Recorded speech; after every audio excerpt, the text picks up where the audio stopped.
আপনাকে আমি দু তিনটে তথ্য দিচ্ছি।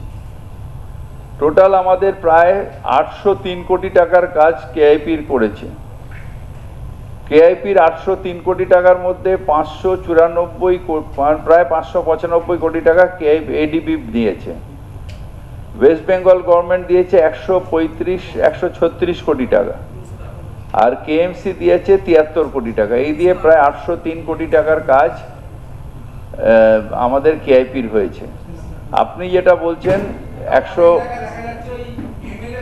না, এখানে এই কেআইপির প্রজেক্ট যেটা রামকান্তপুর মালাপাড়া যে তিনটে এএসআর হয়েছে, এখানে কোনো এমএলএ এমপির ফান্ড নেই। 114 আর 142 ওয়ার্ড, এখানে টোটালটাই কেআইপির টাকা, যেখানে ওয়েস্ট বেঙ্গল গভর্নমেন্ট কেএমসি এবং এডিবির টাকা হয়েছে। এখানে কোনো এমএলএ এমপির টাকা এই প্রজেক্টে নেই। যদি কেউ দিয়ে থাকেন তাহলে সেটা অন্যায় করছেন, মানুষকে মিথ্যা বলছেন। যেই করে থাকুন সেটা মিথ্যা বলছেন। এক্ষুনি আমার কমিশনারকে আমার ইনস্ট্রাকশন দেওয়া রয়েছে, উনি এটা বার করবেন যে গর্ত হবে না। ডিমলিশন মিন ডিমলিশন, নট হোল। ডিমলিশ করতে হবে, নাহলে ছেড়ে দিতে হবে। হোল করে কেএমসির থেকে টাকা নিয়ে নেবে যারা ডিমলিশিং কন্ট্রাক্টর, তাহলে আমাদের বোকা বানাচ্ছে। এটা উনি একটা সার্কুলার এক্ষুনি বার করে দেবেন।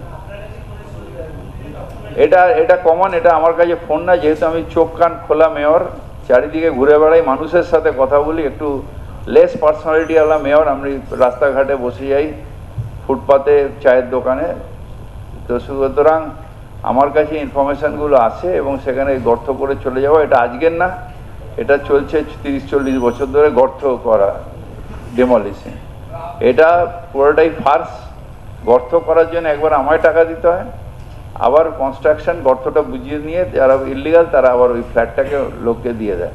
সো টোটালটাই ফার্সের মধ্যে আমি নেই। সেই জন্য বললাম ডিমলিশন করলে ডেমলিশন করুন, আর নাহলে বলবেন যে আমি করলাম না, আপনাকে আমি অপারক। চক্রবেড়িয়া লেন, সেখানে লোকেরা বলছিল যে প্রমোটার গ্রুপ ঢুকে সেখানে কিছু লোককে টাকা দিয়ে গুন্ডামি করে সেখান দিয়ে পার করছে, আর সেখানে একটা আগুন লেগেছে। ওনারা সন্দেহ করছেন যে প্রমোটারেরই কাজ, সেটা পুলিশ ইনকোয়ারি করছে। আমরা ওই জায়গাটা পরিষ্কার করে ওনাদের আবার ঘর বানিয়ে দেব, ওখানে সুন্দর করে যাতে ওরা থাকতে পারে দেখব। এমন হয়েছিল যে একটা আগুনটা যখন লেগেছিল, একটা বাচ্চা, যখন ওরা সিলিন্ডার বার করছে, একটা বাচ্চা মাটিতে পড়েছিল। বাই চান্স তাকে তুলে নিয়েছে, নাহলে বাচ্চাটা হয় পদপিষ্ট হয়ে যেত, নাহলে পুড়ে যেত। তো যাই হোক, আমি সেই সময় রাত্রে গিয়ে পৌঁছই, আমার এটা দেখেছি। এবং 72 ওয়ার্ডে এরকম দুটো বস্তি, সেগুলো প্রমোটারের থাবায় চলে গেছে। অর্থাৎ গরিব মানুষ, তারা হয় থ্রেট নয় টাকা নিয়ে তারা কলকাতা ছেড়ে দিচ্ছেন। আমরা বম্বের মতন निर्धक दर्शक হয়ে বলতে হয় না ধারাবি প্রজেক্ট हो रहा है, খালি প্রমোটার को दे दे रहा है, এটা আমরা করতে পারি না। আমাদের 100% যতগুলো জায়গায় বস্তি আছে তারাও কলকাতার মানুষ আমাদের মতন, তাদের রাখার দায়িত্ব আমাদের। এবং সেই জন্য উত্তরণগুলো যে বস্তিগুলো আছে সেগুলোর নতুন নাম উত্তরণের যাতে উত্তরণ হয় সেটা দেখার দায়িত্ব আমরা সবকটাই বাংলার বাড়ি করে দেবো। আগে বস্তিগুলো, বস্তি অর্থাৎ খালি জায়গা, সেখানে যে নিজের বাড়ি করেছে, that was A vacant land, যেখানে তারা রয়েছে, তাহলে তারা ঠিকা টেনেন্ট হবে। এগুলো বস্তি আমাদের ঠিকা টেনেন্সি আন্ডারে চলে আসবে। সব উইল বি ডিক্লেয়ার্ড আর ঠিকা। কিছু আইনি প্রসেস আছে, এটা আমরা করে নেব। তাতে সুবিধা হয়, বস্তির লোক তাদের নিজেদের রাইট পাবে। কেউ তুলে নিয়ে প্রাইভেট ল্যান্ড হলে আপনি বেচে দেবেন, আমরা থাকবো বস্তিতে, আপনি যাবেন হাইকোর্টে, বস্তির লোক যেতে পারবে না, সুপ্রিম কোর্টে যাবেন, তারা লয়ার লাগাবে, তারপর আমরা হেরে যাব, আমাদের আপনি উচ্ছেদ করে দেবেন। তার থেকে বস্তির ল্যান্ড ঠিকা হয়ে যাবে। সেই ঠিকা যারা থাকবে তাদের অধিকার, তারা গভর্নমেন্টের টেনেন্ট, সেখানে আমরা বাংলার বাড়ি করে তাদের ভালোভাবে রাখতে পারবো, যাতে বস্তির লোকেরা ভালোভাবে থাকে।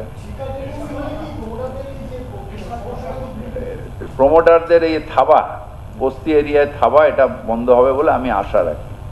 এই যে বস্তি রয়েছে, তো ধরুন ঠিকা নেই, বস্তি রয়েছে, এই বস্তিতে ধরুন লোক রয়েছে, এটা অ্যাসেসমেন্ট তোলে না, টেম্পোরারি ধরুন সে সে ভাড়াটেও না, হয়তো এনক্রোচার, কিন্তু সে অনেকদিন ধরে রয়েছে। এগুলো অ্যাসেসমেন্ট তোলে না। এবার তারা নিজেরা ওইখানে দিয়ে দিল যে মালিক, সে বলে আমি ওই প্রমোটারকে দিয়ে দিলাম, ডাইরেক্ট ট্রান্সফার হয়ে গেল। যদিও রেরা হচ্ছে আমাদের 20,000 স্কোয়ার ফিটের তলায় না, 20,000 তো, কিন্তু এইসব খেলাগুলো হয় ছোট প্রমোটাররা যেখানে থাকে সেখানে এইসব খেলাগুলো হয়। সুতরাং আমরা সব জায়গায় চাইবো যে পুরোটাই রেরার আন্ডারে আসুক। সেটা তো যারা ফ্ল্যাট কিনছে, কিন্তু যারা বস্তিতে রয়েছে তারা তো রেরার আন্ডারে যেতে পারে না। তাহলে আমরা তাদের প্রোটেকশনের জন্য ঠিকা টেনেন্সি করার প্রপোজাল রাখছি। হ্যাঁ, রেলের সাথে আমরা কেএমডিএ কনস্ট্রাকশন করে রেলের হাতে দিয়ে দিয়েছি। মেনটেনেন্সটা রেলের, কারণ সব সাবওয়েগুলো দিয়ে স্টেশনে পৌঁছতে হয়। তৈরিটা আমরা করে দিয়েছিলাম জয়েন্টলি, মানে আমরা তৈরি করে দিই, মানে কেএমডিএ সেই সময় তৈরি করেছি। এখন আমি হলে তখন আমি চেয়ারম্যান ছিলাম, আমি হলে করতামই না, খালি জায়গাটা দিয়ে দিতাম রেলকে।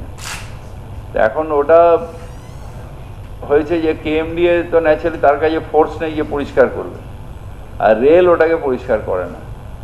আমি দেখছি ওগুলো রেলকে চিঠি দেবো।